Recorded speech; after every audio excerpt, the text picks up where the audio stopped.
tardes a todos. Bienvenidos de nuevo otra vez al ciclo de conferencias.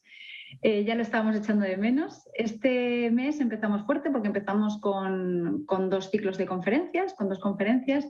En este caso tenemos hoy a José Ortiz Gordo, que hablará con nosotros sobre el camino desde una pasión al odio, el burnout en el deporte. José es licenciado en Psicología en la Universidad de Granada, experto en negociación internacional por el Instituto de Empresa, experto en intervención en psicología y coaching deportivo por el Colegio Oficial de Psicólogos de Madrid. Tiene acreditación también de experto de psicología del deporte por el Consejo General de la Psicología de España, entrenador nacional de triatlón por la Federación Española de Triatlón. Es técnico oficial de triatlón en la Federación Madrileña, director creativo de Rocky Soul y coordinador del Grupo de Trabajo de Psicología y Marketing, Publicidad y Consumo del Colegio Oficial de Psicólogos de Madrid. Bueno, como podéis ver, empezamos fuerte con un ponente como este. José, que encantados de contar contigo hoy y que nos acerques un poquito más esta parte del deporte, ¿no? Como algo que nos puede gustar tanto y de lo que disfrutamos se puede convertir en algo tan desagradable y que nos genere pues, ese cansancio o ese odio que verbalizas en tu título, ¿no? También os quería presentar hoy a mi compañero Manuel Aguilar, que me va a estar acompañando este año junto con Alba en las distintas sesiones y que pues, bueno, estaremos aquí haciendo equipo como el año pasado, presentando y dirigiendo un poco las preguntas. Ahora mismo ya tenéis activado el chat para poder ir poniendo las preguntas o puntos que queráis que os matice, os profundice al cierre de la sesión sin problema, ¿vale? Porque yo los voy a ir recogiendo y bueno, y aunque hayan sido preguntas del inicio de la sesión o al principio, no pasa nada porque luego las recopilaremos todas entre los dos y dedicaremos un tiempo para que José pueda acercarnos su punto de vista o profundizar o resolver dudas que muchas veces compartís casos propios y siempre suma. Manuel, si te quieres presentar, si te quieres saludar, es fenomenal. Bueno, simplemente daros las gracias y vamos a disfrutar de un ponente como José, que es de verdad un grande. Bueno, José, cuando quieras. Ya sabes, tendrás el tiempo para poder exponer toda la presentación y luego al cierre de la sesión pues damos espacio a las preguntas. Muchas gracias. Fenomenal. Pues primero agradeceros organizar algo así y que sea además la segunda ronda ya, ¿no? El second round de conferencia. Sé todo el esfuerzo, la planificación, la dedicación que hay detrás de algo así. Y cuando muchas veces los psicólogos hablamos de crear y generar comunidad, para mí este es un ejemplo, ¿no? De cómo los psicólogos podemos hacer equipo, compartir experiencias, compartir inquietudes y dar visibilidad al trabajo que hacemos y estar en contacto con otros compañeros. Pues quiero empezar por eso, así, dando las gracias de una forma muy honesta y decir que estoy muy contento de que me hayáis invitado y poder ser la TT de la Cruz en esta nueva temporada para ir abriendo las conferencias. Quiero hablaros de burnout, algo que además está muy en los medios últimamente. Hemos pasado por un año olímpico, estamos en un año olímpico y hemos visto ejemplos muy notorios en los medios de comunicación de deportistas que han sufrido burnout y han mostrado el burnout incluso en un momento de una competición como las Olimpiadas, ¿no? Voy a intentar compartir con vosotros ahora una presentación en la que voy a intentar desde mi experiencia contaros cómo los psicólogos del deporte veremos este fenómeno, qué es, qué consecuencias tiene, cómo lo podemos evaluar y cuál es la intervención que nosotros podemos hacer desde nuestra posición, ¿no? A ver si me sale lo de compartir la pantalla, que es un reto importante. Le estoy dando aquí a reproducir. No sé si la veis o no. Y bueno, empiezo con una foto que creo que es bastante significativa, ¿no? Cuando empezamos a estudiar los psicólogos qué es el burnout, primero que es una palabreja en inglés A mí me gustan las palabrejas en inglés, pero me gustan mucho también las palabrejas en castellano, en español. Y algunos psicólogos españoles, latinos, no le llaman burnout, le llaman la espiral del desánimo. Y creo que es una definición que podemos entender mucho mejor, ¿no?, que burnout. Es como una sensación de repente me veo en una tela de araña y me veo atrapado. No sé qué ha pasado, no me he dado cuenta, pero tomo conciencia de que lo que estoy haciendo no me gusta, no disfruto con ello y además es que no quiero seguir haciéndolo, ¿no? Quiero contarlo rápidamente, que algo que siempre me gusta a mí, pues alguien que me cuenta una historia, que me habla sobre algo, pues saber un poquito más, ¿no?, de esta persona. Y me voy a permitir haceros una presentación de 30 segundos sobre mí.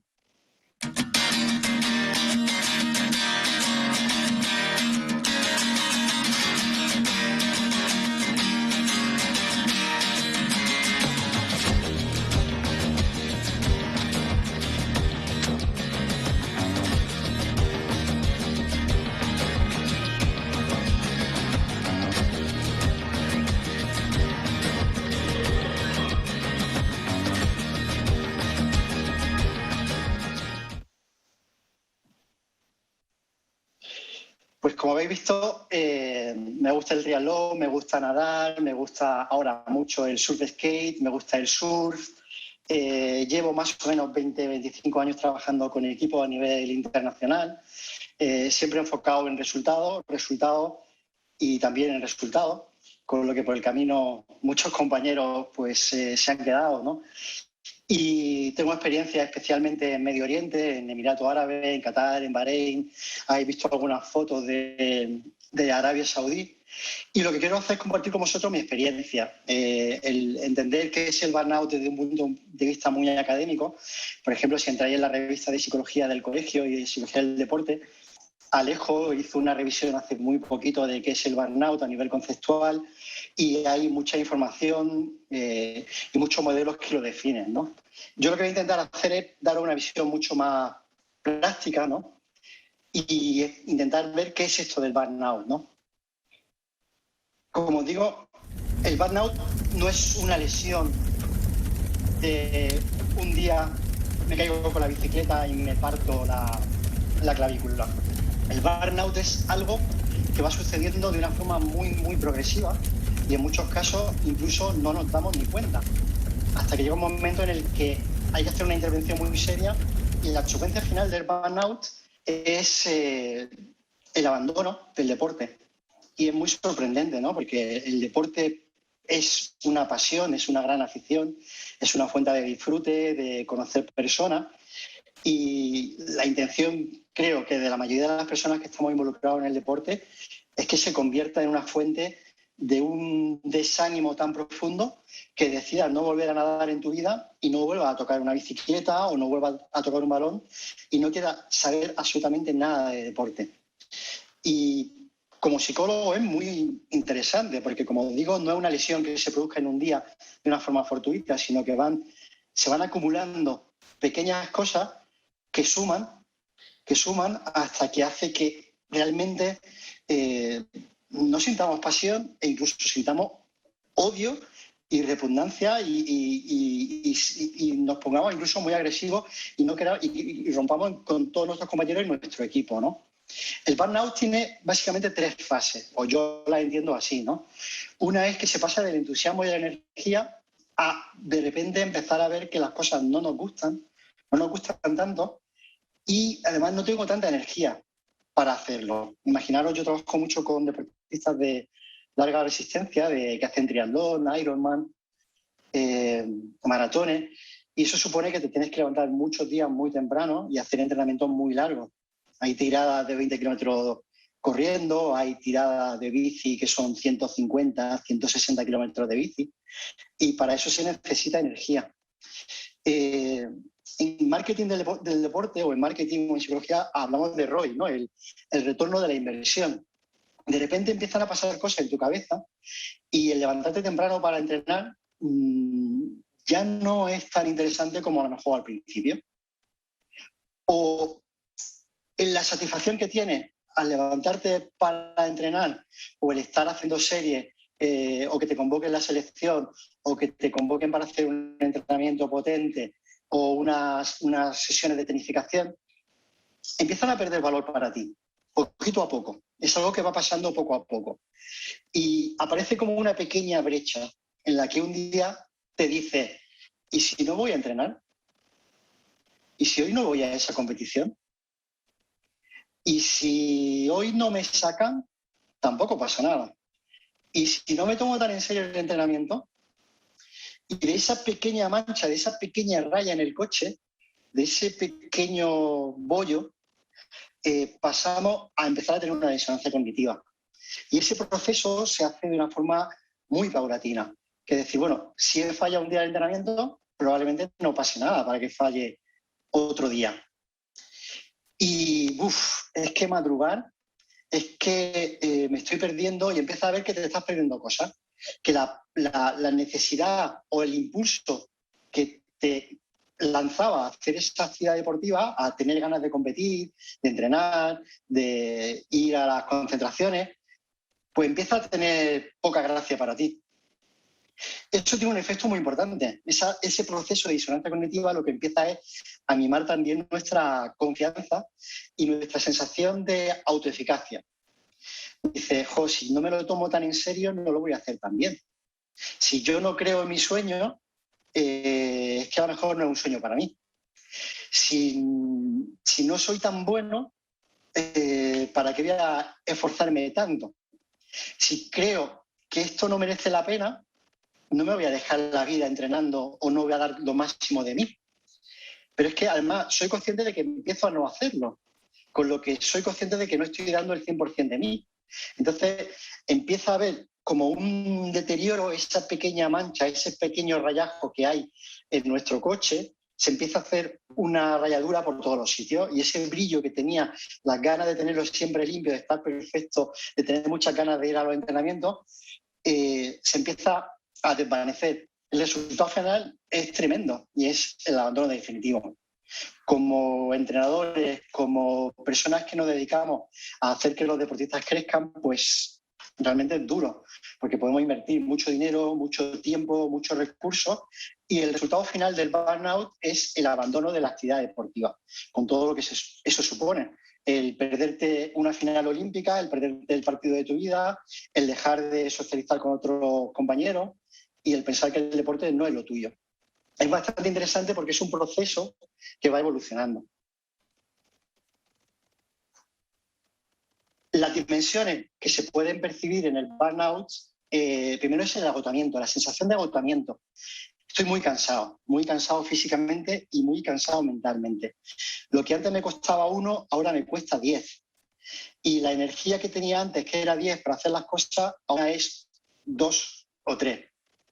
Ese es el primer síntoma que podemos empezar, la primera dimensión que podemos los psicólogos tener en cuenta. La segunda, que es muy importante, es la despersonalización. Empezamos a no relacionarnos como personas con otros deportistas que también son personas y empezamos a no ver a nuestros compañeros, a nuestros entrenadores realmente como personas, sino que son como algo abstracto al que yo pertenezco y empezamos como a cosificar. Me da igual qué está pasando con mis compañeros, dejo de tener conexión emocional con mis compañeros, dejo de tener conexión emocional con mis entrenadores, me dejan de importar sus cosas, dejo de tener empatía con ellos. Y obviamente todo eso tiene un impacto que es en nuestra realización. Si no estamos conectados con los valores, con las personas que nos rodean, si son simplemente objetos con los que compartimos tiempo, pues no nos sentimos realizados. Lo que hacemos no nos llega, lo que llamamos nosotros los psicólogos la motivación intrínseca. No hay disfrute en lo que hacemos y además lo que hacemos no nos aporta absolutamente nada, no nos lleva a ningún sitio y haciéndolo incluso lo que consigamos no nos va a aportar algo de valor y el esfuerzo que tenemos que hacer para conseguirlo no nos va a merecer la pena.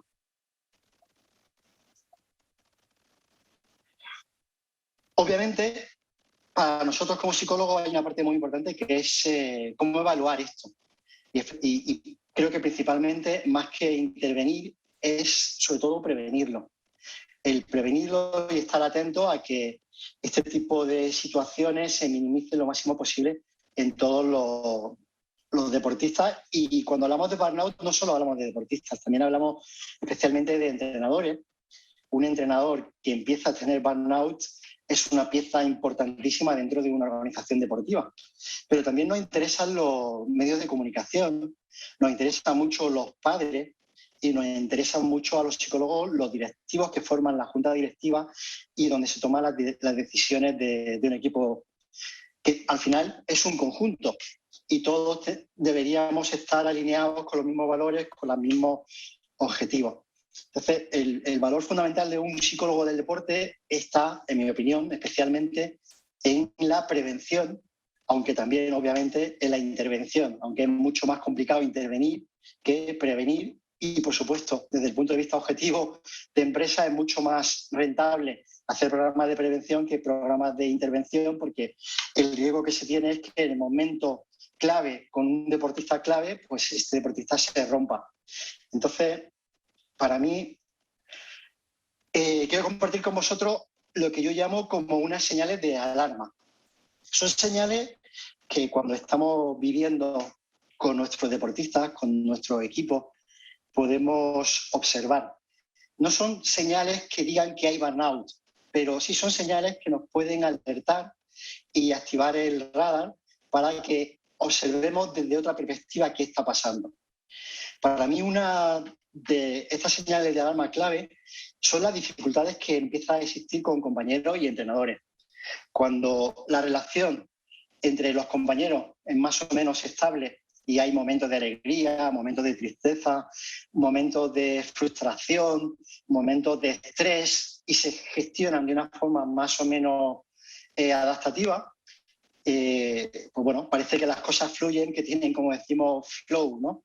Cuando empezamos a detectar que hay dificultades muy concretas entre un miembro del equipo con el resto, a lo mejor un entrenador que empieza a llevarse mal con su entrenado o una persona del equipo que empieza a llevar mal con sus compañeros, creo que los psicólogos debemos de empezar a ver qué está pasando ahí. Especialmente cuando hay una percepción de extrema rigidez. Es que esto es así, lo hemos planificado así y así es como tiene que ser.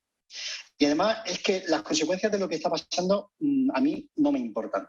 Vuelvo al punto antes que hablaba de la despersonalización, ¿no? Cuando empiezas a pensar que lo único que importa alrededor tuyo son resultados e incluso eres capaz de tener problemas personales y generar conflictos con el resto de tus compañeros. El segundo paso es cuando empezamos a percibir que el apoyo social percibido es deficiente. Cuando podemos detectar que alguno de los integrantes del equipo se siente solo, se siente abandonado y especialmente no se siente apoyado. Esto no significa que lo esté siendo realmente, que se sienta que el grupo lo esté excluyendo, sino que la percepción subjetiva de esa persona es que me están excluyendo.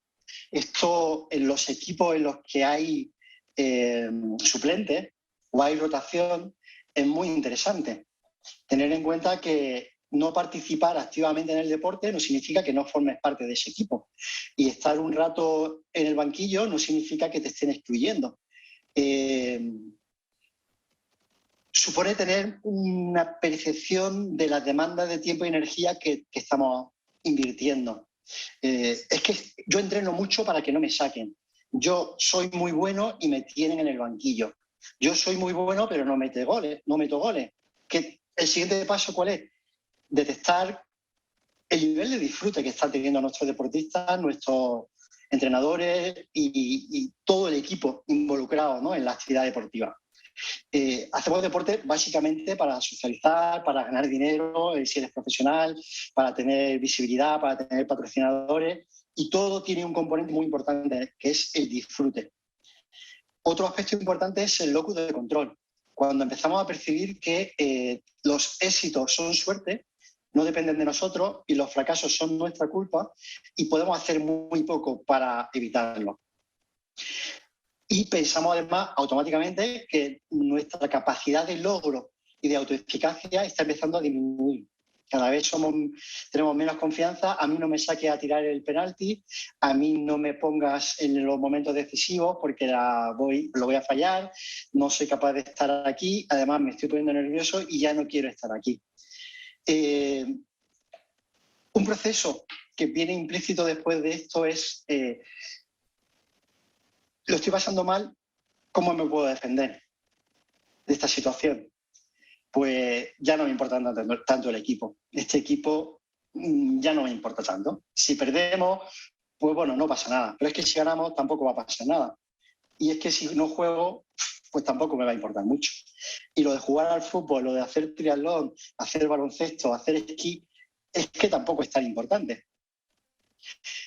El siguiente escalón es, bueno, pues si no voy a entrenar, tampoco me pierdo gran cosa.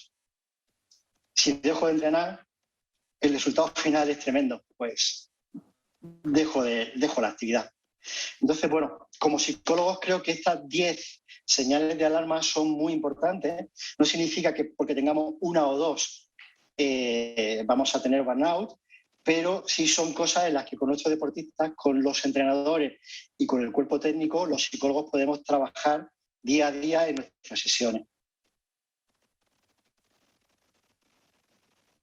¿Qué solemos evaluar? Pues cuando tenemos a un deportista, ¿cuál es su percepción de la práctica deportiva? ¿Cómo se ve? ¿Desde qué posición se ve haciendo ese deporte? Yo soy un triunfador, soy un ganador, me voy a comer el mundo. Vale, probablemente en algún momento tus expectativas y tu gestión de expectativas las tengamos que trabajar. La percepción de la práctica de deporte es un sacrificio extremo. Yo estoy aquí para luchar porque si no lucho no voy a ser campeón del mundo. Esto significa que no voy a hablar con mi familia, no voy a salir jamás de paseo y mi vida al 1000% es solo el deporte. No me importa nada más, porque si dejo de pensar en el deporte, no voy a triunfar. Hay un aspecto muy importante para mí que son los valores personales frente al equipo. Cada uno de nosotros tenemos nuestros propios valores y los equipos a los que pertenecemos, incluso en las actividades deportivas y en las competiciones que participamos, también tienen sus propios valores, ¿no? El valor, por ejemplo, del deporte de compañerismo, el proceso que se sigue hasta que se llega a un resultado es a veces tan importante como el propio resultado, ¿no? Y las creencias que tenemos en ese proceso, ¿no? El diálogo interior, que nosotros gestionamos, todo lo que nos decimos y cómo nos hacemos sentir a nosotros mismos y sobre todo cómo hacemos sentir a las personas que nos rodean. Este aspecto para mí es también muy, muy clave, ¿no? Los entrenadores hacen sentir cosas a su entrenado y transmiten sus propias creencias, muchas veces sin darse cuenta. Y el tipo de objetivos que se establecen, cómo se establecen, es clave. Que los objetivos, como decimos muchas veces nosotros, deben ser smarter, ¿no? Y esa parte de smarter es que sean ecológicos, que concibamos unos objetivos que entren dentro de la vida de una persona.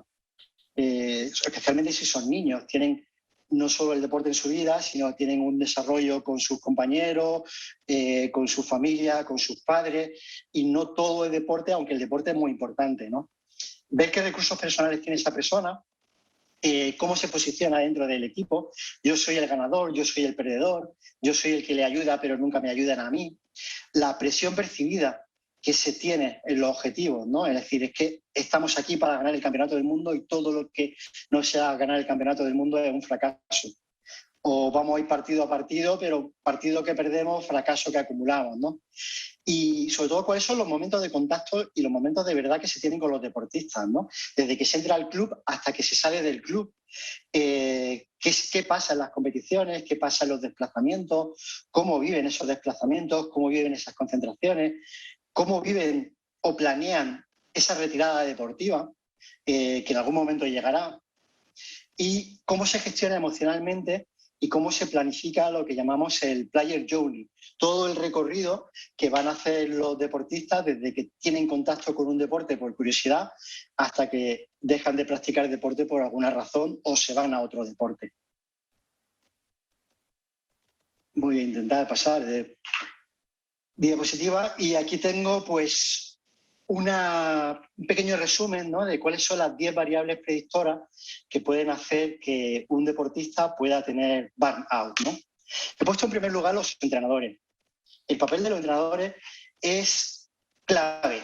Un entrenador te puede animar, te puede motivar o te puede machacar. Y creo que todos tenemos esa experiencia en los profesores. Hay asignaturas que no son divertidas y hay profesores que las hacen maravillosas. Hay entrenadores que te enseñan a hacer deportes que son durísimos y te hacen amar el deporte. Y deportes que te enseñan a hacer un deporte que es maravilloso y dices, madre mía, ¿qué estoy haciendo aquí? Yo algunas veces he ido a algunos embalses y he visto a entrenadores dando clases de surf. Y el surf es un deporte muy divertido, pero en realidad el que disfruta muy pocos segundos, porque es cuando viene la ola, ¿no? Y el mensaje que se transmite mientras que estás esperando la ola es clave. Y bueno, pues la experiencia de tener un buen o mal profesor que te hace amar o odiar las matemáticas se aplica especialmente en el deporte. Y hay muchos deportistas que la clave para seguir evolucionando a veces es simplemente dar por terminada una fase con un entrenador y buscar un entrenador que se adecue más a sus objetivos y especialmente a sus valores personales, ¿no? Otro aspecto para mí clave son los padres. Esos padres que se deberían quedar en casa y llevar a su hijo simplemente a que disfruten. Tú llevas a tu hijo a que practique deporte, no a fabricar un campeón. Si quieres ser campeón, sélo tú. Tu hijo ya decidirá si quiere ser campeón o no. Y es muy triste ver cuando estás trabajando, yo he estado algunas veces de juez de triatlón en campeonatos infantiles y vienen niños muy pequeños que casi no pueden coger la bici, hacer la transición, y están los padres y llegan a decirle, inútil, quítate el casco, inútil, coge la bici, inútil, no sé qué.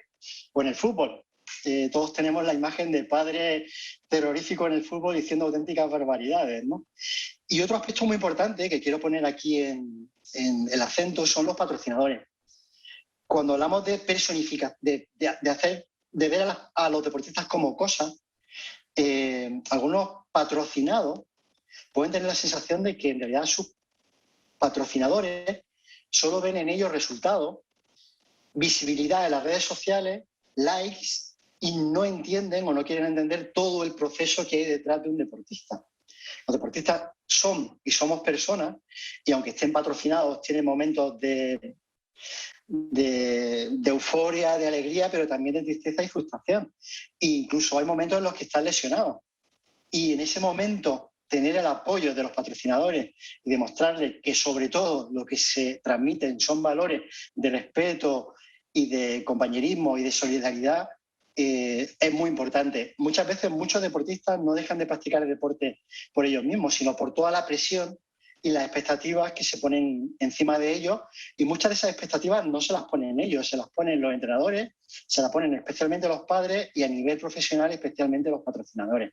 Entonces desde aquí quiero romper una pequeña lanza para que los patrocinadores que nos estén viendo o nos vean tengan en cuenta que a los deportistas se les cuida, se les mima y hay que acompañarlos durante todo el proceso, ¿no? Por eso es muy importante que los psicólogos nos impliquemos en la gestión de expectativas y en la gestión de resultados.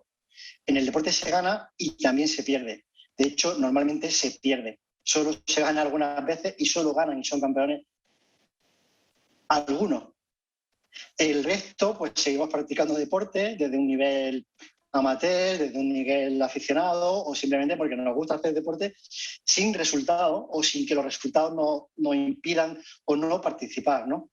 Por eso es muy importante además establecer y acompañar a la organización y los deportistas a la hora de establecer sus objetivos. Objetivos que deben ser SMARTER y ASG. El concepto de objetivo sostenible en un sentido muy amplio. Es decir, tienen que ser sostenibles especialmente porque quien los va a realizar esos objetivos son personas. Acompañar en el proceso de tecnificación. Si yo tengo una capacidad deportiva importante porque domino la técnica, probablemente mi percepción de autoeficacia se incremente, ¿no? Apoyar en el apoyo social. Trabajar en los programas de refuerzo. Hay refuerzo positivo y hay mucho tipo de refuerzo que se puede practicar con los deportistas y en las organizaciones. Los psicólogos sobre eso sabemos mucho y sabemos que hay una motivación intrínseca que viene de ti porque disfrutas haciendo ese deporte. Podemos planificar entrenamientos divertidos, ayudar a que esos entrenamientos, aunque sean efectivos y de alta calidad, sean entrenamientos en los que hay un componente de diversión y de investigación importante, y que todo lo que sea la planificación de recompensa, de bonus, de premio, esté bien regulada y bien medida. Porque a veces pasa que se retiran todos los refuerzos externos y nos quedamos con deportistas que dicen, pues ahora ya paso de competir. Si no me paga, si no me patrocina, si no me... ya no quiero. Entonces, bueno, ahí los psicólogos tenemos un papel, creo, fundamental. Obviamente también en el nivel de afrontamiento de la competición, de los entrenamientos, cómo nos enfrentamos a las situaciones de estrés, cómo nos enfrentamos y cómo vivimos y compartimos las situaciones de la competición, los entrenamientos, cómo nos posicionamos especialmente frente a los fracasos y a los errores. Aquí tienen también un papel fundamental los entrenadores, cómo los fracasos en realidad se pueden vivir como un proceso de aprendizaje continuo y no son un fracaso absoluto que determinan una temporada o una carrera deportiva. Y obviamente trabajar en que los estilos de vida de los deportistas y de todas las integrantes de los estamentos deportivos pues tengan un estilo de vida lo más adecuado posible. Si no duerme, si no come de forma saludable, es complicado que tenga un rendimiento de alta competición. Si no tienes un equilibrio familiar, personal y solo eres deportista porque solo haces deporte y no hay otra cosa en tu vida, en el momento en el que el deporte te falle, pues probablemente necesites mucho más apoyo que si tu vida está equilibrada. Aprovecho para deciros que me gustaría que fuese un taller en el que haya preguntas y todas las preguntas y todas las dudas que tengáis pues las podamos compartir. Probablemente de vuestras preguntas y vuestras dudas yo puedo aprender muchísimo más que ir contando mi experiencia solo, ¿no? ¿Qué herramientas tenemos los psicólogos para trabajar en el burnout? Para mí hay 3, básicamente. Y la más importante, sin duda, es la tercera. Una observación amplia, profesional y rigurosa del contexto deportivo. Si los psicólogos formamos parte de un equipo, estamos integrados en ese equipo, conocemos el día a día de ese equipo, conocemos sus valores, conocemos cómo se han establecido sus objetivos, conocemos cuáles son las creencias, conocemos cuál es el estilo de comunicación de ese equipo, conocemos cómo se enfrentan a las dificultades, cómo se resuelven los problemas, cómo se afrontan los momentos de frustración, cómo se viven los momentos de alegría, probablemente podamos tener una visión mucho más amplia a la hora de hacer una intervención concreta y a la hora de plantear herramientas. En el caso de que todas estas señales de alarma con algunos de los integrantes salten por los aires, pues yo propongo hacer una entrevista semiestructurada, con el objetivo claro de decirle a nuestro deportista o a la persona con la que estemos trabajando que hemos detectado que su rendimiento ha empezado a bajar o que hemos detectado que tiene problemas con la relación con sus compañeros o qué le pasa con el entrenador o qué le pasa en su Training Peaks, que está todo lleno de rojitos, que no cumple con los objetivos específicos que se están estableciendo. Y en el caso de que queramos hacer una evaluación muy detallada, pues hay una herramienta que se llama IBD, que es Inventario de Burnout, que es de Grasés y Bayos, que es un cuestionario que evalúa las 3 dimensiones y además las puntúa. Y hace una serie de preguntas en las que podéis tener información muy concreta y sobre todo cuando empecéis a trabajar con vuestro deportista o con la persona con la que estéis trabajando, las 2 semanas, al mes, al tiempo, podáis reevaluar y ver cuál es el impacto de vuestra intervención. Las consecuencias que tiene el burnout, la más dura, sin duda, es el abandono del deporte y las consecuencias que tiene además, pues como he dicho antes, es la pérdida de de una estrella probablemente, de una persona que se dedica al deporte y conseguir justo lo contrario que queremos, que es que el deporte sea una fuente de salud y de disfrute. Es terrorífico, la verdad, ver a alguien que pasa de disfrutar haciendo deporte, que disfruta corriendo. Pasa mucho, por ejemplo, con nadadores que pasan horas y horas nadando y dejan de nadar y no vuelven a la piscina en su vida. O esquiadores que no vuelven a esquiar nunca más, pero es que no quieren hacer ningún deporte. Y su vida además cambia de una forma radical porque todo lo que significa deporte se ha devaluado. Especialmente en niños y en jóvenes. El prevenir que esto suceda es importantísimo. Sabemos que un pequeño porcentaje de los niños que entran en programas de tecnificación y en programas de alto rendimiento van a llegar realmente al alto rendimiento y a la competición. Pero nuestro objetivo como psicólogos es hacer que ese paso, ese camino, ese proceso sea lo menos lesivo para ellos. Sabemos que en muchos casos el competir y el deporte de alta competición choca con el concepto de salud. Pero de ahí a que no quieras volver a hacer deporte en tu vida, o que el impulso, la pasión que te impulsa a estar en un programa de tecnificación y dedicar 7, 8 horas, incluso diarias, a hacer deporte, y que al cabo del tiempo no quieras saber nada de ese deporte, para las personas que amamos el deporte es muy, muy duro. Como os digo, es una espiral que va moviéndose muy poco a poco. Es como una fisura en un gran hueso, en un hueso muy grande, por estrés, que se va produciendo día a día. Un punto para mí clave también es la prevención, como os he dicho. ¿Qué podemos hacer los psicólogos para la prevención? Primero, algo que estamos haciendo hoy aquí, que es conocer un poquito más este fenómeno y conocer los factores que lo originan. Detectar cuáles son los jugadores que pueden hacer que se desencadenen. Establecer con los equipos, con los entrenadores, con los entrenados, estrategias de prevención. Y no dejarlo para lo último, cuando ya hay un problema claro, sino hacerlo en el día a día. Y también identificar cuando hay burnout o son otros problemas. Yo, por ejemplo, no me dedico a la clínica, pero sí tengo grandes compañeros que son psicólogos clínicos. Y si detectamos que quizás el burnout termina evolucionando en otra patología o en otra situación, contar con compañeros especializados que puedan hacer una intervención mucho más quirúrgica en la situación en la que estamos trabajando. Y también proponer hacer una intervención integral. Como os digo, aquí entran en juego los medios de comunicación, el uso de las redes sociales. Las redes sociales tienen un impacto en los deportistas, especialmente los jóvenes, tremendo. El impacto que tienen los fans, las hinchadas, la exigencia que establecen las hinchadas, la generación de expectativas que tienen los fans con los deportistas, la presión que se pueden transmitir, y especialmente en identificar los valores y poner esos valores en contacto entre deportistas, entrenadores, cuerpo técnico y seguidores.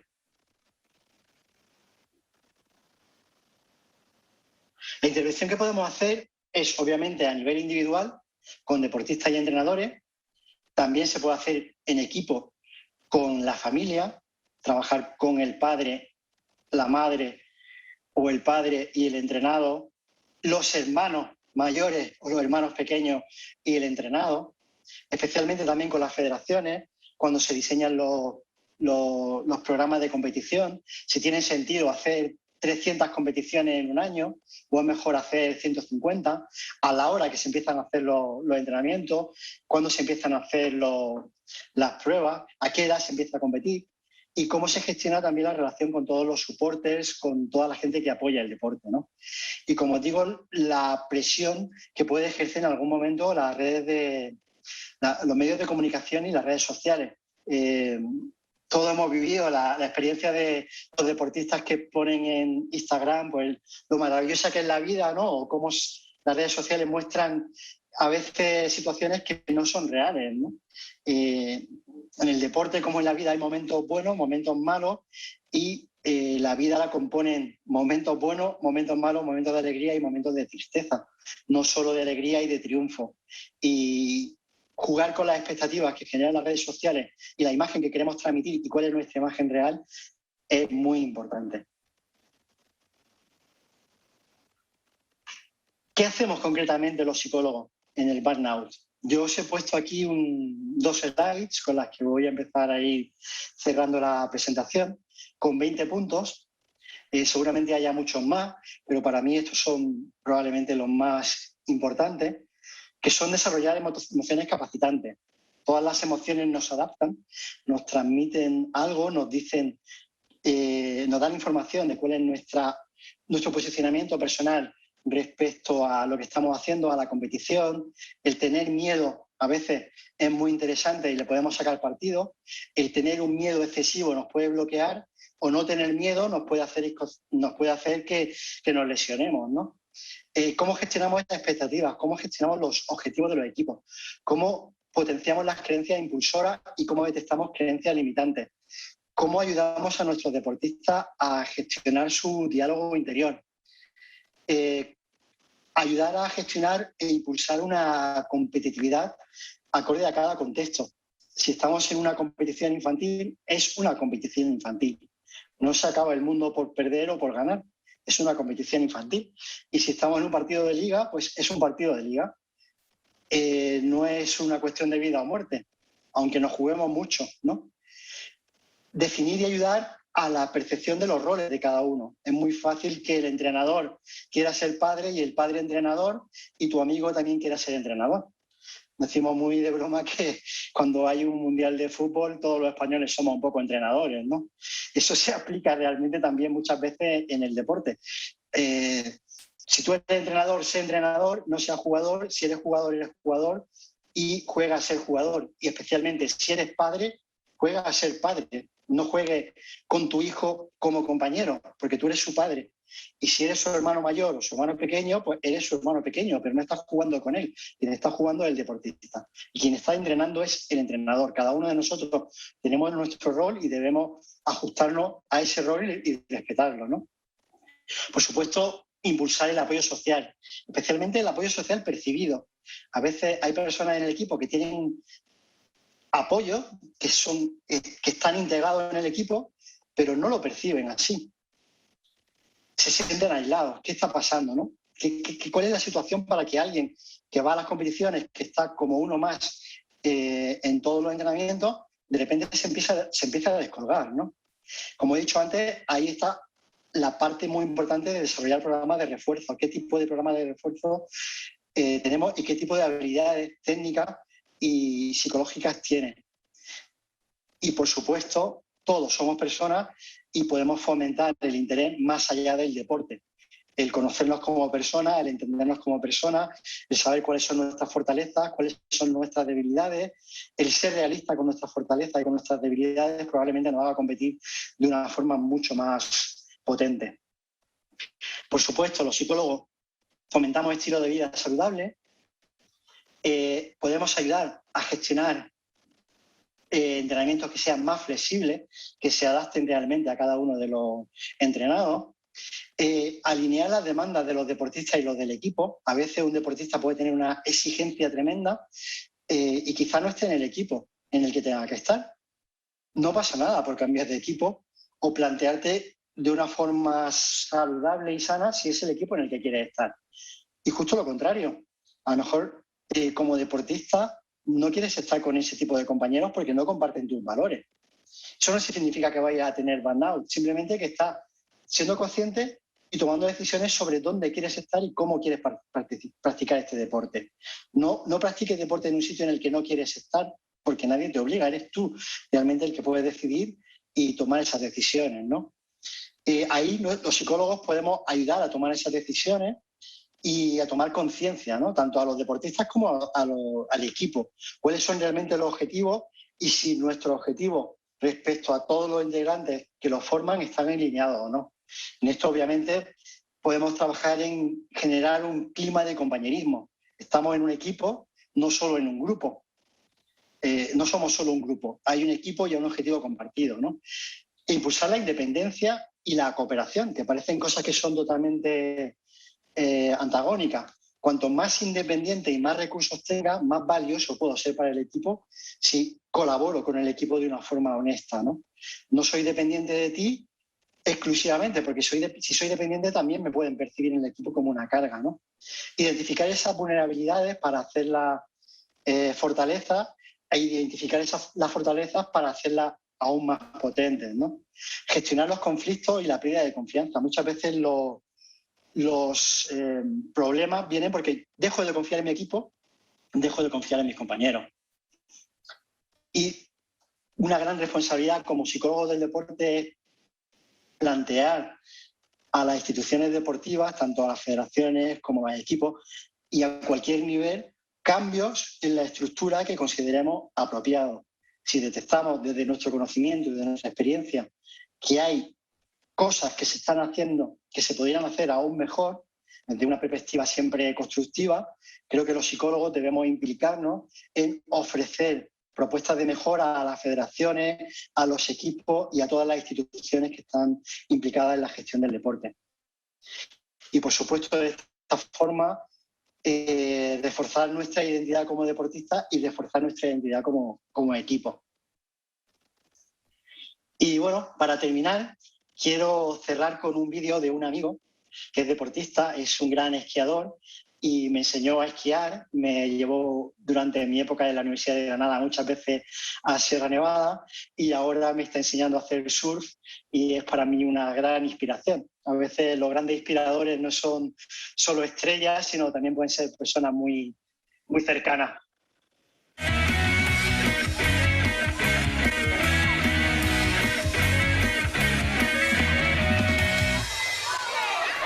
Y desde aquí me despido de todos vosotros, desde mi furgo, desde mi sitio favorito. Como veis, acabo de aparcar, hay aquí olitas para hacer surf, no son gran cosa, pero como todavía mantengo ese espíritu de novato, de principiante, estoy seguro que lo voy a pasar fenomenal. Y me despido deseándoos a todos que ojalá introduzcáis algo nuevo en vuestra vida, que aprendéis algo nuevo y que recuperéis todo ese espíritu de novato que tan buena actitud nos predispone para todo en la vida. Un saludo. Bueno, ahora viene vuestra parte. ¿Vosotros qué opináis de todo este speech que he pegado ahí? Casi maratón, ¿no? Muchísimas gracias, José. Fantástica la ponencia. Voy a ver un poco por aquí las preguntas. Por ahora no hay ninguna pregunta. Vamos a ver si desde el chat se van animando y nos van compartiendo.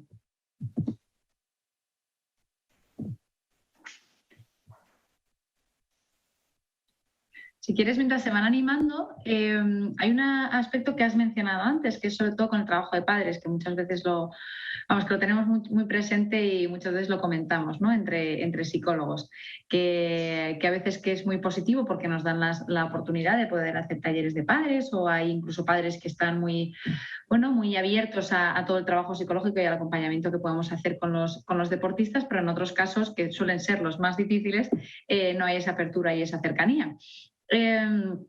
Has mencionado que al final, siendo juez, has identificado estas conductas de los padres hacia los niños. ¿Qué recomendarías un poco para este tipo de deportes? En deportes en general, pero bueno, vamos a centrarnos un poco en los tuyos y desde tú has trabajado.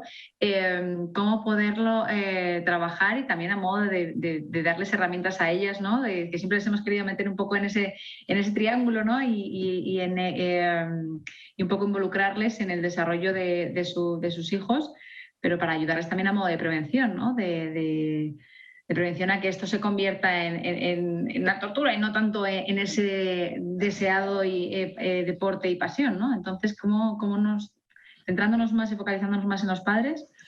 Pues los padres, sin duda, en el deporte juvenil e infantil son una pieza clave. Normalmente los padres invierten mucho tiempo en el desplazamiento, en el acompañamiento de los deportistas, incluso en la compra de material. Y para ellos, pues, es como una gran inversión, ¿no?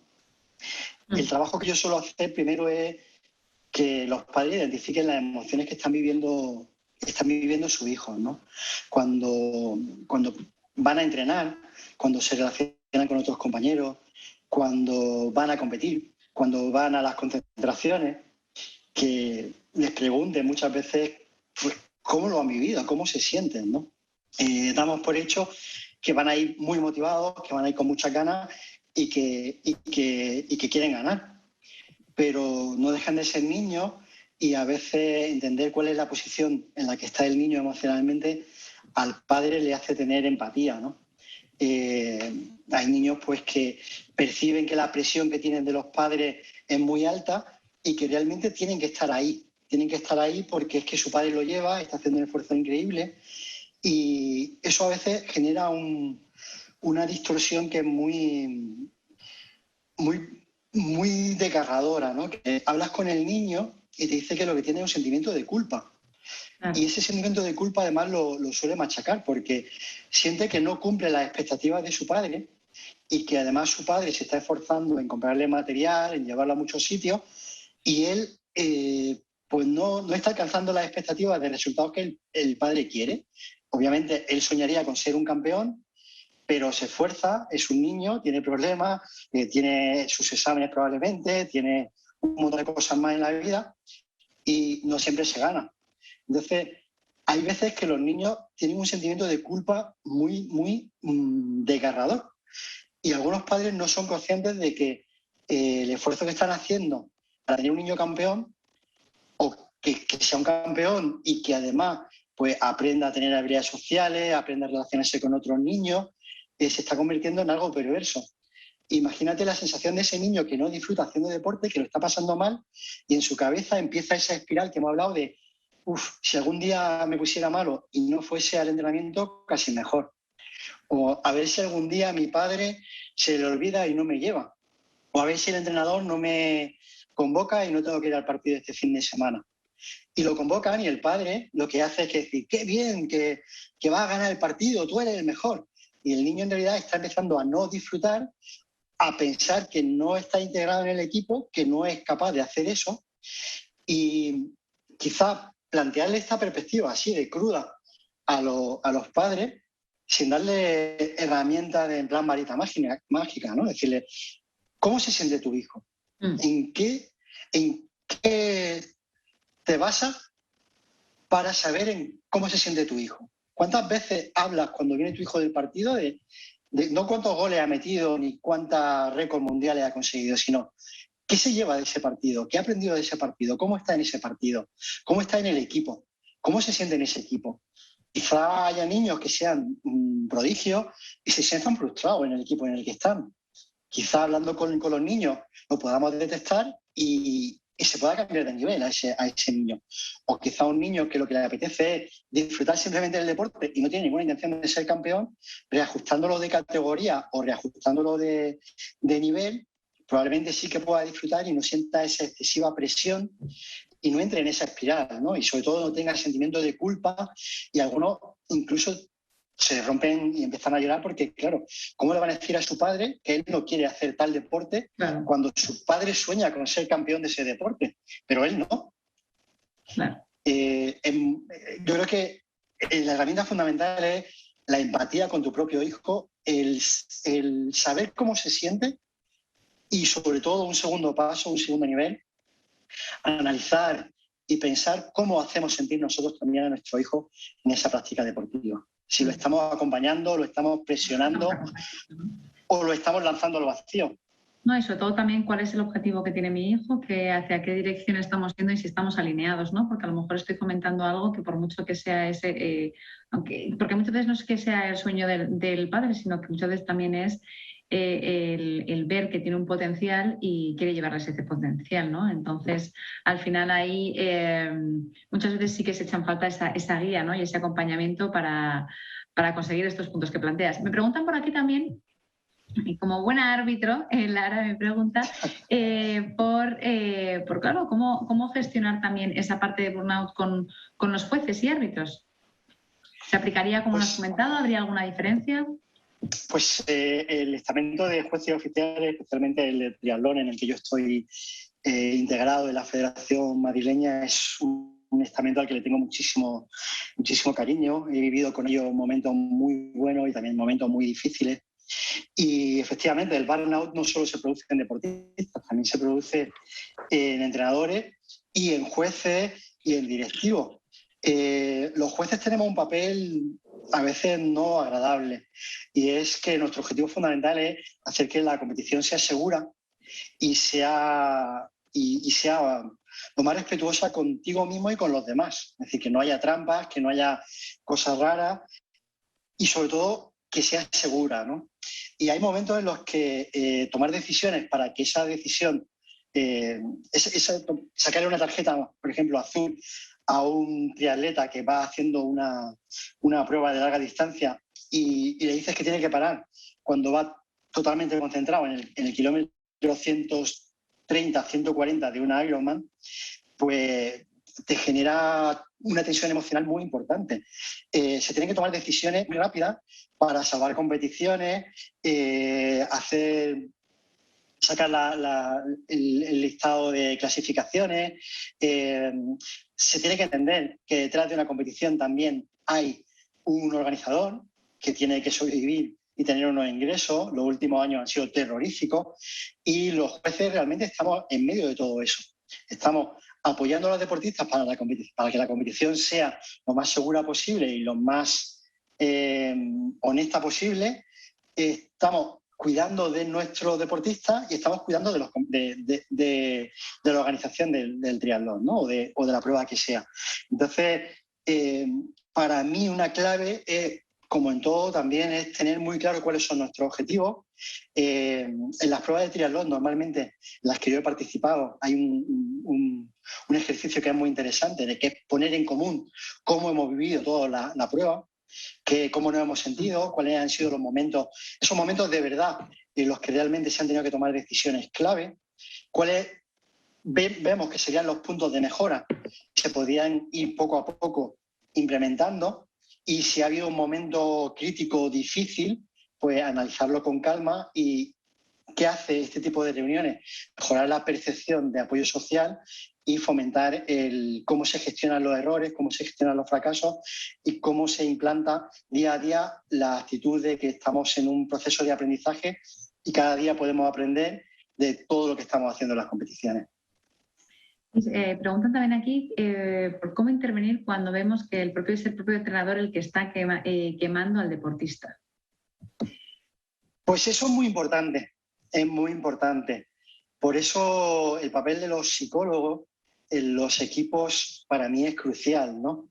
Normalmente hay como un triángulo en el que está la directiva, los deportistas y los entrenadores. Nosotros podemos observar desde una perspectiva como más científica qué está pasando en esos tres niveles y cómo se está gestionando la relación en esos tres niveles. Puede que haya un deportista que se lleve mal con un entrenador, pero puede que haya un entrenador que esté afectando el rendimiento de un grupo entero. Y obviamente esa información a nosotros nos la pueden dar individualmente cada deportista y nos lo puede dar el entrenador. ¿Cuál es la visión del entrenador? ¿Cómo está viviendo el entrenador esa situación y cómo lo están viviendo los deportistas? ¿Y qué posición tiene ante esa situación los directivos y el cuerpo técnico de esa entidad, ¿no? Quizá haya deportistas que lo que necesiten, como he dicho antes, es cambiar de nivel, y quizá haya entrenadores que lo que necesiten es cambiar del tipo de entrenados con los que están. A lo mejor tu perfil es un perfil de muy alto rendimiento y estás utilizando un estilo muy de alto rendimiento, pero tus deportistas no están en ese mundo del alto rendimiento.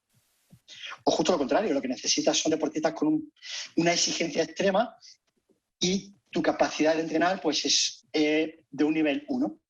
Los entrenadores normalmente estamos cualificados a nivel 1, que es para introducir la práctica deportiva, un nivel 2, que es para incluso hacer la programación de los entrenamientos deportivos, y hay un nivel 3, que son entrenadores que están especializados en trabajar con deportistas de élite.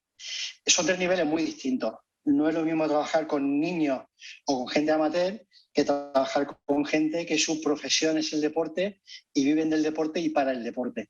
Entonces, ajustar el nivel de intervención de ese entrenador es muy importante, Y quizá ese entrenador no se ha planteado en qué nivel está, o en qué nivel quiere estar, o en qué nivel a partir de un momento concreto le apetece estar. Hablaba antes de que los jugadores tienen como una especie de viaje. Los entrenadores también lo tienen. Hay entrenadores que quizá en un momento determinado de su carrera les apetece entrenar con un tipo de equipo y un tipo de deportista, y quizá a lo largo del tiempo eso evolucione y lo podamos ir ajustando. No tenemos por qué estar siempre ni en el mismo equipo, ni en el mismo nivel, incluso ni en el mismo deporte. Te iba a comentar, José, se han ido animando, pero ya estamos en la hora.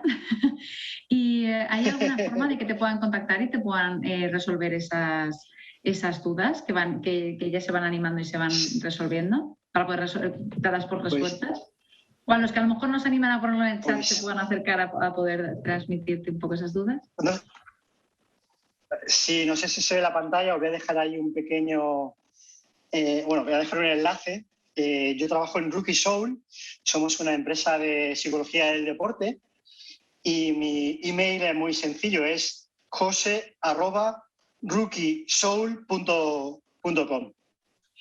No sé si se está compartiendo ahora la pantalla o no. No, no se está compartiendo. Pero va a salir ahí en la esquinita. A ver. Muchas gracias. Es que como hemos pasado directamente a las preguntas y nos ha quedado en el... Ay. Os dejo ahí el dibujito del logo de la empresa y aparecerá ahora ahí el email. Estoy encantado de estar en contacto con todo. El email es muy sencillo, tengo el de la empresa que es jose@rookiesoul.com, el de la psicología a través de Alejo. Sí, podría encontrar. Bueno, es atómico, ahí aparece. Ahí aparece. No sé si se ve o no. Sí, bueno, es poner jose@rookiesoul, ¿no? Es solo poner José, ¿no? Vale, es que con el play luego no se termina de ver del todo. Fantástico, pues millones de gracias, José. Ha sido un placer contar contigo y un placer también el que nos acerques esta línea y este tema, porque pocas veces se habla o se verbaliza, ¿no? Yo creo que es muy importante y sobre todo me pareció muy interesante las preguntas porque se ha plasmado distintos puntos de vista, ¿no? No solamente la figura del deportista, sino también el contexto y el alrededor, que al final volvemos a lo mismo, ¿no? Acaba influenciando también al propio deportista que quiere alcanzar un objetivo. Nada, simplemente abrirte las puertas para seguir compartiendo y seguir trabajando todos juntos desde la sección de Psicología del Deporte. Y por mi parte también recordar que el 25 de octubre tenemos la siguiente conferencia, que será con María Luisa Martín Bascuñana, que hablará sobre el trial de bici, también muy interesante, dando su visión desde la psicología del deporte. Y nada, si querías decir algunas palabras, Alejo, para poder cerrar. Sí, bueno, primero agradecer a José por la participación, tanto desde un perfil humano como profesional. Estuvimos hablando un poco por teléfono antes de la charla. Y una de las reflexiones que después me quedé de la conversación es que ya no es que somos colegiados y estamos en el Colegio de Madrid, sino que al final vamos compartiendo formación y experiencias y al final vamos subiendo como de nivel todos y aparte de cohesionarnos, ¿no? Y creo que es algo muy bonito el poder compartir, como dijo Ana, indudablemente de dar gracias tanto a Ana como a Manuel por la gestión de la jornada. Tenemos una a fin de mes también. Os adelantamos que el 19 y 20 de noviembre de este año vamos a tener las terceras jornadas de Psicología del Deporte de la Comunidad de Madrid. Creo que va a estar muy potente, va a haber eSport, va a haber baloncesto, va a haber fútbol, va a haber deporte federado. Creo que ha quedado muy bonita, que próximamente lo vamos a anunciar. Y bueno, lo dicho, José, muchísimas gracias. Gracias Ana, gracias Manuel, gracias al colegio por brindarnos este espacio. Esta charla queda grabada y seguro que tendrá muchas visualizaciones y muchos likes. y nada más, chicos. Por mi parte, un fuerte abrazo a todos, chicos. Y seguimos. Un abrazo, equipo. Vamos ahí, a tope. Vamos ahí.